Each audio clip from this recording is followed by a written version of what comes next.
Hi, and welcome back to your favorite marketing podcast. It's me and Caitlin here with Decode Sessions, and we're carrying on with the second part of our live shopping / TikTok shop episode, which has been much anticipated by you listeners. Last time we covered TikTok shop in so much detail that we didn't even have time to go into the juicy bits that are live shopping, which we will do today. Let's talk about live shopping. I love live shopping, actually. I say actually because Because it's I not, don't. It's not. Because I don't. You didn't know that, but I I'm don't. not the. Have you tried it? I mean, I watched it, and it's not for me. I But love it. I can be convinced. I love it in the sense that I love a good new medium. One of the reasons I fell into gaming and fell in love with gaming is not necessarily for gaming's sake, but it's just a really interesting medium for kind of discovery and entertainment while also able to learn about fashion and style and purchase. So it's lots of things wrapped into one. And honestly, it's not going anywhere. It's massive in Asia and it's growing in the US and then the UK and in the rest of Europe. And yeah, I love it because I think it's the future. So just to quickly then conclude, whilst we're sort of judging each other and figuring out the different I'm not judging labels. you. No, but we are trying to label each other in every single episode. So my label to you today is actually more adventurous and more. Yes. Maybe, yeah. You're more open to change than I am, and I like it. I also love tech, obviously, having, a background in the technology industry. So anything that is kind of a new platform that uses technology to get old school mediums, I say old school mediums, to get a traditional industry like fashion kind of into the next era, into future. I really find that interesting. And so I like the exploration of it. Anyway. We're such a good balance to one another. We are. Without further ado, I'm going to start with what is live shopping. The reason that I'm asking this and answering the question is because I've brought it up in a few different conversations with friends, people of a similar kind of profile to me, and a lot of them are like, what is live shopping? What do you mean live? Isn't live shopping like when you go out to a store and you shop? And they're not wrong, but live shopping actually refers to live stream shopping. And that's effectively where someone is selling you a product in real time while it's live streaming on your phone or on a website. It is, as I said before, massive in Asia, and it's coming for us here across the US and UK and Europe. I'll give you some stats that this form of shoppertainment, as some people call it, a combination of shopping and entertainment, they anticipate it's going to reach $2.5 trillion in value by 2033. So we have some time. That's kind of, 7 years into the future. But right now, China is the leader in live shopping. And the gross merchandise value, the GMV, which is effectively all the revenue generated, the money made off of live shopping, is about 370 billion, which is massively ahead of the US and the UK and Europe. Followed by India and Thailand, actually, in terms of like the largest percentage of population that shops live, which I found really interesting. So it's not just following populace; it's kind of picked up in trend across different Southeast Asian countries. And I would say the biggest platform within China is something called Taobao, Taobao Live, and that's a part of Alibaba. So you've probably heard of Alibaba. I don't know if you've interacted with it, but it is effectively like people call it the Amazon of China. And then there's another one called Douyin, which is the second biggest. And so we're about, I say we in the West are about 5 to 7 years behind China. And so if we look at the stats between the two, in China, it has about a 66% adoption rate. So like 66% of the entire population of China has actually shopped live and been in a live shopping environment and made a purchase, versus a stat coming out of the States where about 12% have tried it, which I actually found that quite surprising because that's, effectively like 1 out of 10. So if I went around and asked 10 people, would at least one of them have tried live shopping? It's higher than I thought.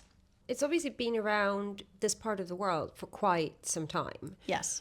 I mean, a friend of ours who founded an influencer agency about 15 years ago, he sold that about 5 years ago to a live shopping software provider called Bambooser. And already, I started pitching it to brands probably 6 or 7 years ago, quite heavily. But we kind of always got stuck in, I mean, we had great production ideas for it. But Where'd you get stuck? Yeah, what?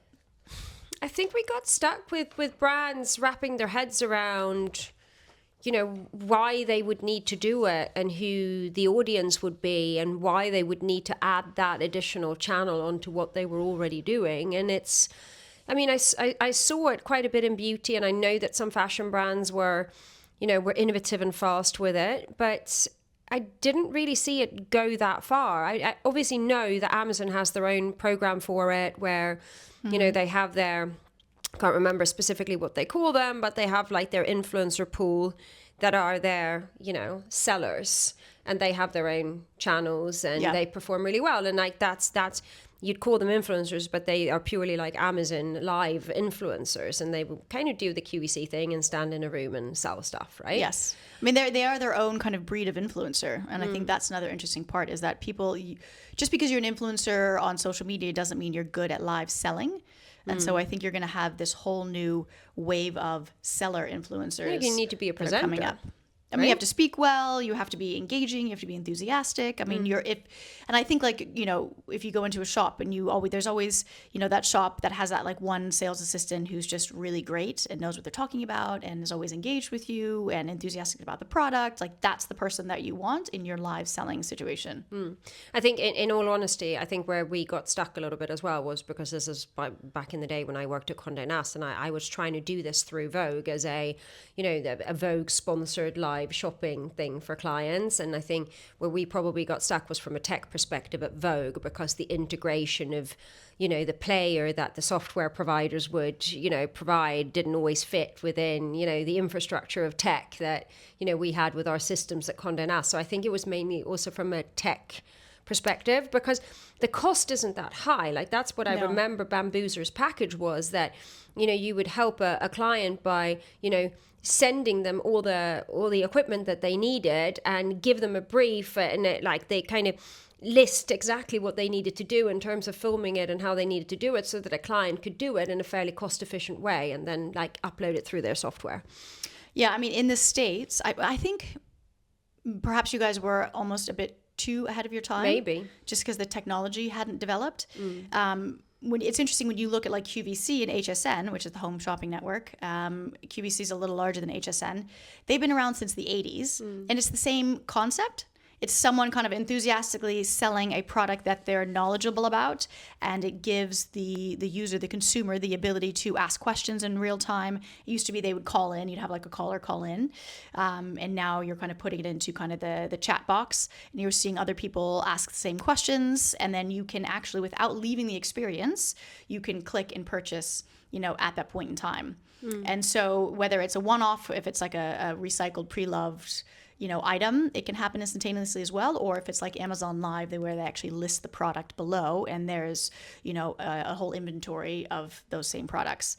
QVC and HSN, this is effectively those experiences in 2026 is what live shopping is today. Then it was on your television, but technology has advanced to allow it to be on your phone.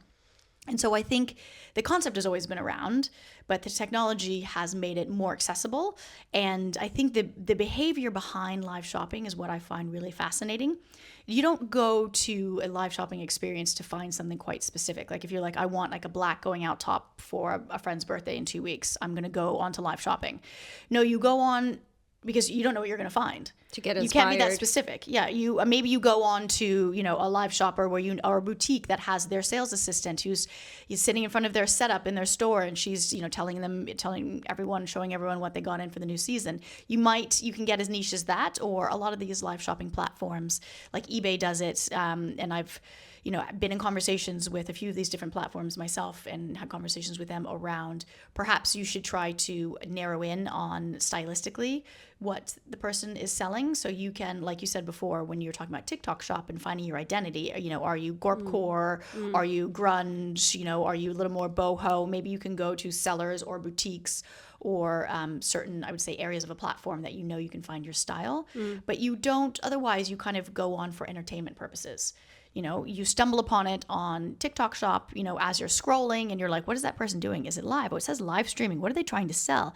Is that makeup? Oh, look, that's a cute nail polish. Oh, I don't have that color. Okay, I'm going to buy it. But you don't do it with the intention of buying a specific product. So first and foremost, live shopping, in the majority of instances, at least right now, before people kind of really narrow in and figure out their user profiles, it is purely entertainment. And that's where TikTok plays a really nice role, right? Because I mean, it's currently happening on the shopping side, so on Amazon and on eBay and places you go to shop. But it gets flipped if it happens through TikTok, because that's a place where you go to get entertained. And what we didn't mention when we spoke about TikTok is that, you know, the live element. There's 3 ways effectively of shopping on TikTok. It's what you described in our previous episode, which is you either watch a creator talk about something and you can click directly on that and buy it, or you can go to the brand's page and look at their products and buy it that way, or you can watch a live and purchase that way. And that accounts for 10% of TikTok's current sales. And I can imagine that it's only going to grow as people wrap their heads around how to present it and how to sell it. I mean, we've tried it recently with some brands, and it's we've met some resistance because people generally say to us, I don't know how I would be able to talk nonstop for an hour about the product. Or if it's a founder, they would say to us, like, am I just going to sit there and like hear my own voice for an hour? I can't do it. Well, the answer is yes, they are. And if they can't do it, then they need to find someone who can. Exactly. You're not talking about one product for an hour. You know, QVC and HSN are a bit more like that. One of our Zers, as I like to call her, Gen Zers on the team, is obsessed with QVC and Lisa Rinna. She has these dusters, which are effectively these really long cardigans. And he claims that this is a generational thing where it's coming back as pure. Yeah. It's called a duster when it's a really long cardigan. It kind of like dusts the floor. Right. You need to go watch it. He made me watch this clip. He's also obsessed with Lisa Rinna. Anyway, I digress, but there is a point that it's almost become nostalgic and old school and entertaining for them to watch how QVC and HSN used to be run with the experts and brand owners who would come on and talk. And they did talk for an extraordinarily long amount of time around one specific item. But like I said before, you don't turn on QVC to like, I want to buy some jeans, I'm going to go look on QVC. You turn it on to watch and you're just entertained to watch Lisa Rinna, to watch these founders, to watch your average sellers walk around in all 5 colors of one single product, and then you call up and then you buy it. Effectively, you're going on to TikTok Shop, or you're on eBay, you know, buying whatever you're buying, and they have so many categories, and fashion is definitely growing among them, and you stumble upon the live shopping element. You know, some people are oriented enough to go there immediately, but I think it becomes a discovery vehicle. And then the way people stay on long enough to discover is that they are entertained. Is there any, I mean, I'm just sitting here thinking like what we spoke about recently as well, about like how YouTube is such a good like educational platform, and you know, and also like for luxury items, like you can sit there and watch a YouTube video on how something works, and then that can actually make you want to buy it because you have all the detail about the craftsmanship and yada yada. But I mean, imagine if YouTube was shoppable like that. Like that would be. I mean, there is tech in place that they use to make things shoppable. Pretty powerful thing. Yes, and I mean it's a bit of gamification as well, and it always has been. So the older networks that we were just speaking about on television, they had a countdown clock. So you felt like you had to purchase within a specific amount of time, and then once you were able to do that, then you feel like you earned it and you got the item. And then when you do things, I've purchased on Live before. I bought something recently on eBay Live, and then when you actually purchase it, then the seller calls you out and you feel like it's an achievement, and you get kind of these this like feedback from the app, and you can gamify it even further. And I know a lot of apps and platforms are looking into, maybe you have haptic feedback, which is when your phone kind of vibrates and buzzes, or you can have, you know, hearts or stars or things like shooting out, and it becomes that dopamine hit that you get when you feel like, you know, you beat the clock and you got the item over somebody else getting the item, if it's kind of a one-off, kind of a secondhand sale. And so I think really focusing in on the behaviors behind it, understanding why consumers are live shopping. They're going for entertainment, they're going for discovery, they're not going for a specific item. The engagement rates are actually quite astronomical, and the conversion rates are so much higher in live shopping than they are on regular e-commerce. And this is why I think live shopping is definitely here to stay. And whatever iteration you are, meaning are you like a private boutique, are you a separate brand, are you a platform, I think, and it looks different for each one of those, but I think you really should look into live shopping because the conversion rates are 10x higher than traditional e-com. I can imagine the return rates are much lower as well because you have a much better idea of what you're actually buying. Exactly. So you stay longer to learn more about the specific product. Like if you click into a dress, there's only like 3 pictures of it on a model versus watching it on live stream and they talk about the buttons and they talk about the gussets. Maybe they have a model trying it on. You see the back, you see the front. They, zoom in and show you what the fabric looks like so you can understand kind of the material better. So the purchases you're there longer, they're more informed. You're kind of being entertained, so you actually enjoy the process, and it's frictionless. If you're on eBay Live, for example, you already have your information in there. TikTok Live, like TikTok Shop, I mean, it's frictionless, like 2-click step, and then it's there. I mean, as a brand, I would do it purely on the return rate side of things because, I mean, as we know, brands are really, really struggling with that because it costs them huge amounts of money having to handle all these returns, and obviously not great for the environment either. A question for you though, coming from the world of gaming, like within gaming, there's such a big live element of gaming, right? It is, yeah. The whole idea of like watching people do things and how, younger generations and especially Gen Alpha, we've spoken about this on an episode a while back, but, they're not watching TV anymore, but they're watching other people do stuff. So they're watching gamers game, for instance. So don't you think that psychology plays into it as well? It is. Yeah, exactly that. Which sounds crazy when we talk about younger generations. They watch someone, unboxing. They watch someone experience something that almost holds more value than experiencing it themselves. I've watched my kids watch other kids play with dolls that they own. They have those same dolls, but they would actually prefer watching someone else's experience of it.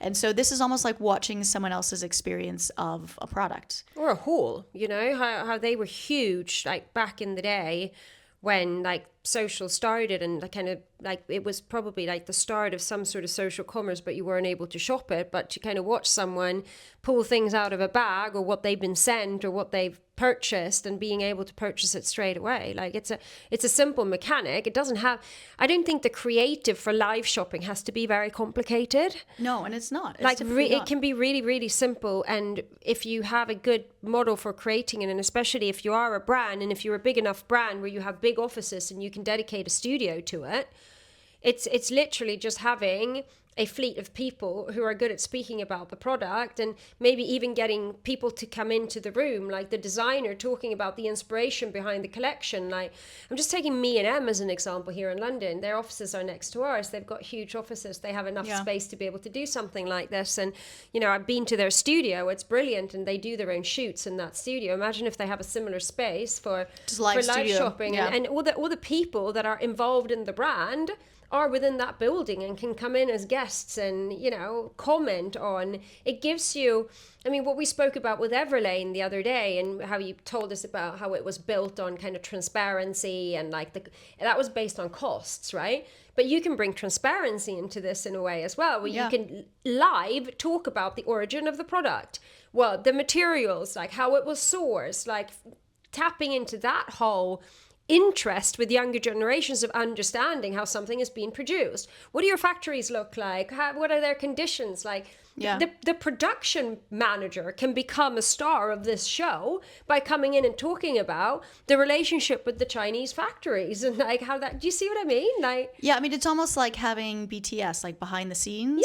Where in your live studio as a brand, let's just take a brand, you said M&M, a multitude of brands, could have everyone from like a sales assistant to the receptionist to the product manager to, the merchandise team to the visual team to the designer come in and talk about, like you said, the origins of the season, what the influence was, what the inspiration was, and then actually talk about the entire collection.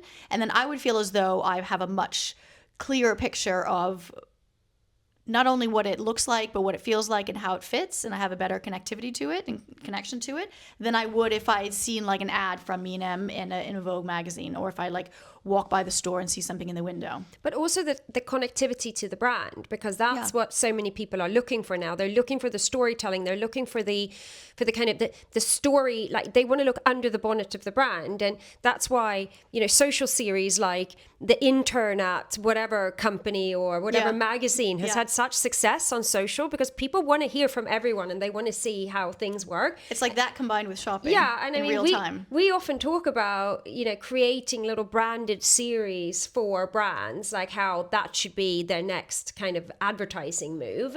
And I can totally see how you can almost to justify the cost of that, because that's a marketing spiel, right? But if you can add the kind of return on investment of being able to sell live to that, it's a much easier conversation to be having internally. It is. With those who hold the money. Like, if you can show sales directly linked.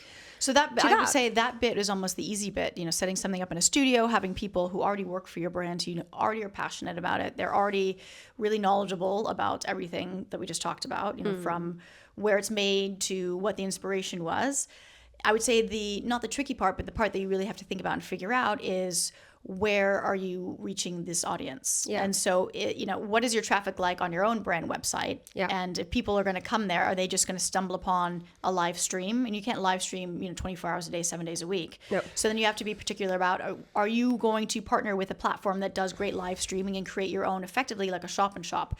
So, you know, so going into a live stream platform, whether you're on TikTok or you're working with Amazon, or which I know some people are hesitant to, or if you're working with eBay, and then you, within their live streaming space, you create your own very curated, well-branded space that you can then sell, because the audiences already live there. The audiences don't necessarily live on your own website, and it costs a lot of money to drive audiences to your e-com. I think that's also coming back to what I said about pitching this a few years ago and not really getting any traction with it. You've hit the nail on the head. The problem was that brands could only do it from their own websites, or as I was trying to pitch, I wanted it to happen on the Vogue website, but it wasn't possible. So yes, it's like when you talked about DTC brands a couple of weeks ago, that driving that traffic becomes really expensive. However, I think TikTok is a really good solution to this if it's done right, if you don't do it in a way that it dilutes your brand. The audience is there, because the issue that I'm seeing, not for all brands, but for some brands with Amazon and eBay, is that they're immediately associated with a type of product and a type of price point, which doesn't resonate with all brands. I would say TikTok is for now. For now, but I think the opportunities are there to elevate it. And I think TikTok is now very busy with people who jumped on the bandwagon quickly, and therefore they've kind of created their own visual language for it. And you've got all the kind of fast fashion brands from China that are selling fashion on there. It's just because not enough credible M&M type of players have started doing it on TikTok yet, that it's not been seen. But I can imagine it will change as more people dip their toes in the water and are brave about it. Yes. Have you heard of Whatnot? Yeah. And it's more secondhand sales, but Whatnot is a dedicated app for live streaming. And they had a reported revenue, and they're not a public company, they're private, of $1 billion last year. And so they've kind of sneakily come in under the radar and eaten the lunch as some of the other bigger incumbents who perhaps weren't paying attention or weren't moving as fast as they should have. Or weren't listening to us. And they didn't jump on the bandwagon as early as they should have. Or to Caitlin in this instance. They're making a concerted effort. You know who I'm speaking to right now. But I think that you can partner with a platform that has the audience already to create a very on-brand curated experience. And, you know, is that Whatnot is dedicated, I would say, towards more of a younger audience. And so understand your audience, understand what they're comfortable with, where they're comfortable with going. I mean, eBay, their USP is around trust. They've been around for a really long time. They're making a concerted effort to become, you know, more closely associated with higher fashion and more luxury through amazing partnerships that they're doing, kind of with Condé Nast in the States and a lot of different partnerships abroad. Here too. And so, Investor. here in the UK as well. And I would say, you know, looking at partnering with an eBay would also be a smart move, and being able to curate something on their site that suits your brand. Is this episode sponsored by eBay? No, not yet. I just know a lot about them. I'm a big user. I started this conversation by feeling a bit like, not sure. And I'm also always scared of what's happening in China. But I'm finishing, as I often do when we've had this conversation, feeling genuinely excited about what can be. I mean, look at TikTok. It was huge in Yeah. Asia way before it came here. When it first came here, people were like, I'm not sure. It feels a bit different. It's not as beautifully curated like Instagram. And I don't know if it's going to grow. And now it's massive. And it's one of the biggest social media platforms in the world. And it speaks to, it's aesthetically different. And it speaks to a different generation. But that's not necessarily a bad thing. I cannot wait to start working with brands that are brave enough to test this and advise them on how to do that. Until then, rate, follow, subscribe, like, all of the usual stuff, and please tune in next week for more exciting stuff from us. Thank you. Bye.